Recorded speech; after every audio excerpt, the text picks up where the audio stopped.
Today we're going to talk about different types of forces, okay? Because even though you have a general idea from Sir Isaac Newton's 3 laws, we want to talk about the different types of forces that can be out there, okay? So let's look at this free body diagram. A free body diagram is a picture that we will draw and have all forces. If we need to analyze something, we need a free body diagram to show all the forces that are acting on the object.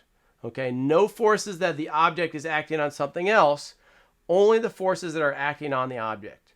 In physics class, we want to make sure that we always have the tails of our arrows starting from the center of gravity. Okay, so you want to make sure that you always have the tails of the arrows from the center. And as you notice on this picture, all the tails are starting at the center of the object. So what is this object? It's just a box. Okay, you could consider it a box that's going to be, it could be a Kleenex box or a book or something like that that's sitting on a flat surface. All right, so that's what a free body diagram might look like. Now let's see these arrows. We see one that says F sub A, and F sub A is going to be the shorthand for writing force applied. Okay, we have an F sub N with a capital N. All right, and that arrow is pointing straight up. F sub N will be the normal force, and we're going to talk about that. Pointing straight down, we have F sub G, which is the force due to gravity. Good. And finally, we have F sub F, which is the force of friction.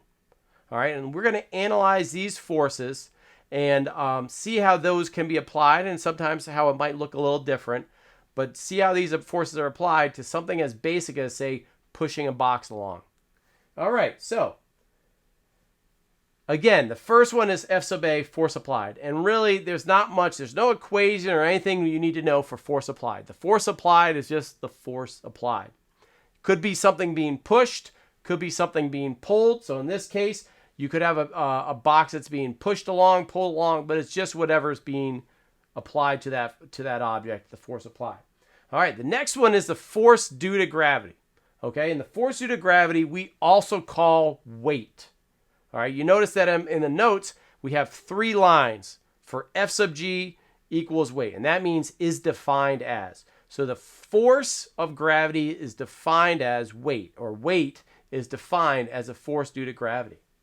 All right, now a couple things about force, or about weight. Weight is a force. Remember that. Well, what you think about weight outside of this class is in pounds. Okay, and that's not the unit we're going to use in our physics class. We want to use metric. So weight is a force.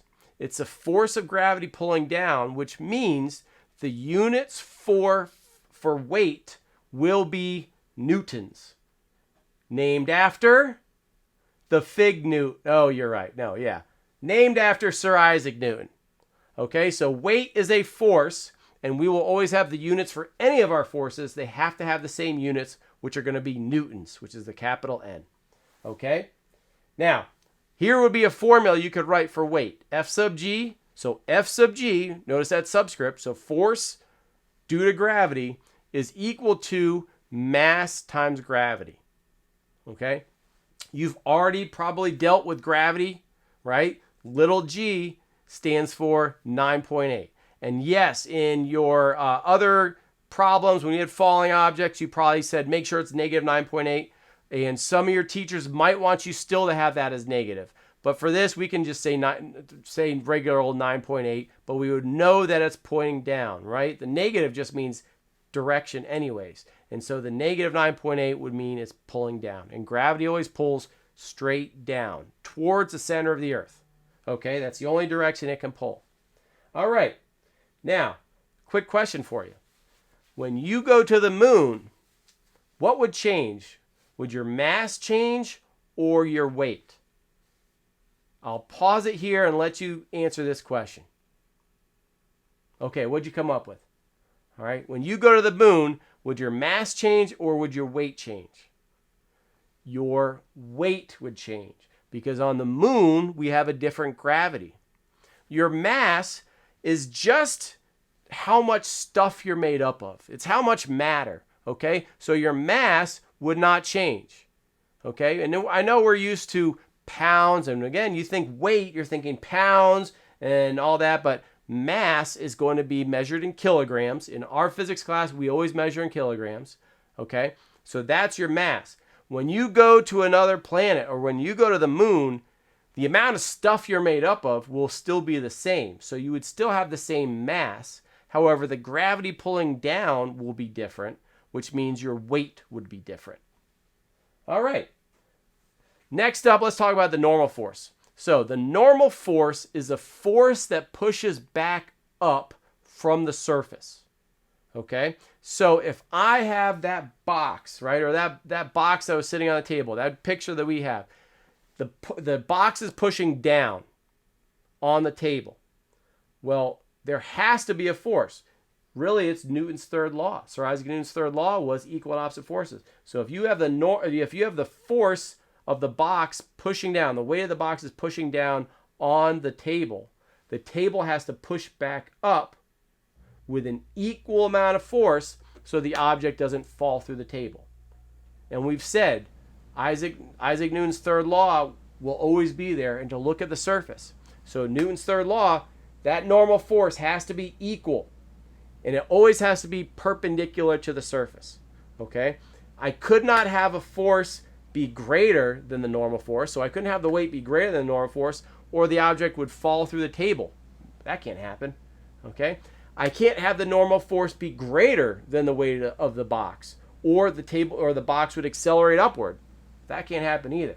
So the normal force always has to be equal and opposite to the force being applied down. Okay? Now, why do we say the word normal? Normal is actually a math term, and normal means perpendicular. So the normal force will always be perpendicular to the surface. Okay? So if you have a flat surface, it's easy. The box is pushing down on the surface has to push back up, straight up. Okay? However, the normal force can change. Okay? And one example is if the normal force, if the box is on a ramp, on an angle, the normal force now has to still push perpendicular to the surface. It doesn't push straight up. Okay? But we'll do normal, capital N, means normal, and it's a math term for meaning perpendicular. Okay?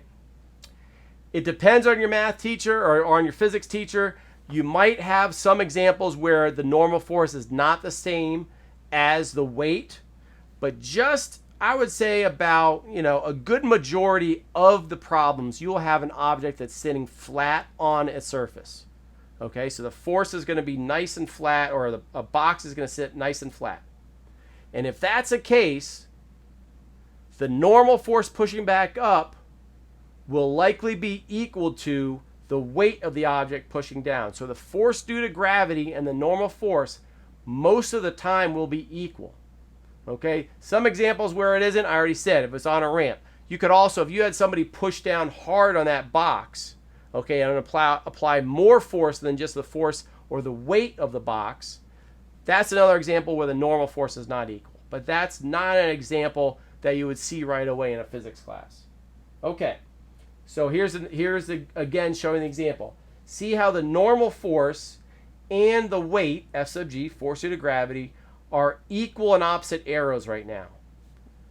Weight's pushing straight down, normal force is pushing straight up, and notice that those arrows are equal, which means they're sitting right there, okay? You could use the term equilibrium. Equilibrium just means they're equal, okay? One's not greater than the other right now. Now, another example though, here's an example where the normal force is not equal to the weight, okay? Gravity always has to pull straight down towards the center of the earth. The normal force always has to push up perpendicular to the surface. So if the surface is not flat but at an angle, well, now the normal force and the weight are not going in opposite directions, and the arrows will not be equal either. Okay, now let's talk friction. Friction is the force that's going to always fight for the most part, against the opposite or opposite the direction of motion. So if I push the box in one direction, the friction is going in the opposite direction. It could also be the intended motion. Okay, let's say I have a really heavy box that I can't push. The box is so heavy, there's so much friction, I can't move the box. Okay, even though if I'm pushing to the right, the friction has to be again to the left. Even if the box is not moving, if I'm intending to move the box to the right and applying a force to the right, the friction's going to be going in the opposite direction. So friction always goes in the opposite direction of motion or intended motion. Okay? The formula for friction will be the coefficient of friction, which we use the letter mu. Okay? Notice it looks like a U with a tail in front of it. Okay? Mu, the coefficient of friction, times the normal force will get you the formula for friction. Okay? And that will be the case all the time. We can substitute in what the normal force is. The normal force might be just the weight, but we always know that mu times the normal force will always be correct as the formula for friction. Okay? All right. Now, what is the coefficient of friction? What is mu? It's the stickiness that two objects have between each other. It's usually something you would look up in a book. So if you look in a book, an engineer would look up in a book and see the coefficient of friction between concrete and wood. And they would be able to know how much they would slide against each other. So it's not just describing one material. It's describing how two materials act with each other. Okay? So the coefficient of friction of wood on concrete would be different than, say, the coefficient of friction of ice on concrete or steel on concrete. And so they will all have different numbers, and you could look it up, and for the most part it's a number that you will be given. You might have to calculate it sometimes, but for the most part it's something that you could look up and engineers look up in a book, and they'll describe the stickiness that two objects have between each other. Okay?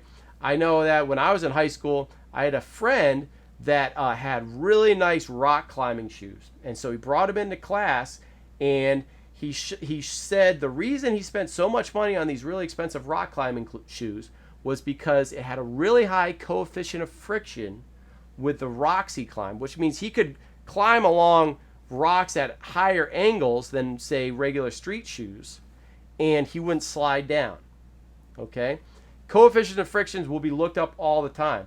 Police, when they look at a crash, they'll look at a skid and they can look up the coefficient of friction that the tire had with the road and figure out how fast a car was going just by understanding that and the distance it traveled.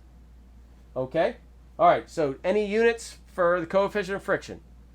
I'll stop here. I want you to guess. Are there any units for the coefficient of friction? What did you guess? The answer is no. There are no units for the coefficient of friction. Okay. What else can we talk about friction? There are actually two types of friction, two types of coefficients of friction that you can look up. Static and kinetic. Static means the object was sitting still, and the static friction is what you fight against to get the object moving. Kinetic or sliding friction is a force you fight against once it's moving. Think about it. Have you ever had to slide, say, a sofa or something, a really heavy box across the floor? Okay? If you ever had to do that, you would notice that it's much harder to get the object moving. But once you get the object moving, it's a lot easier to move it around. That's because you were fighting against two different types of friction. You first fought against the static friction. The static friction was when you were fighting against it and pushing until it finally moved. Once that object was moving, you then fought against the kinetic friction, and that's sliding friction, okay? And the key is this. For the most part, static friction will always be greater than kinetic friction. It will always be harder to get something moving than it will be to keep something moving, okay? So static friction is always greater than kinetic friction. Now, here's another example of that. Your tires on the road. When you have that tire rolling down, you might think, oh, it's moving, so it must be kinetic friction. But if your tires are working properly, you are actually fighting against static friction, because the tire is just going, it's a wheel, right? So you have that wheel, the tire is just going down and then up. And so that tire is not moving or sliding relative to the road, okay? When you're in a skid, that's when your tires will actually slide along, okay? And so we just learned that static friction is greater than kinetic friction. So when you're in a skid, it's going to take a longer distance for you to stop than it would be if your tires are not sliding and not in a skid, okay? And that's why car companies say I remember in the mid 90s, a lot of car companies invested in anti-lock brakes. And the idea with those brakes is that before, if you were moving along and you saw something, you had to slam on the brakes, your brakes would seize up, would lock up. Those brakes would apply a lot of pressure to your wheels and stop, and your wheels would lock up, and your car, unfortunately, would then be in a skid, okay? Which means it would take a longer distance to travel. When anti-lock brakes came along, what they did was they applied a pressure, they applied the brake but then let go, and then apply the brake and then let go. And the idea is that you still wanted that tire to be rolling. You still wanted it rolling because then you had static friction and not kinetic friction. Okay, that is it for today. Thanks so much for listening, and I'll see you again later.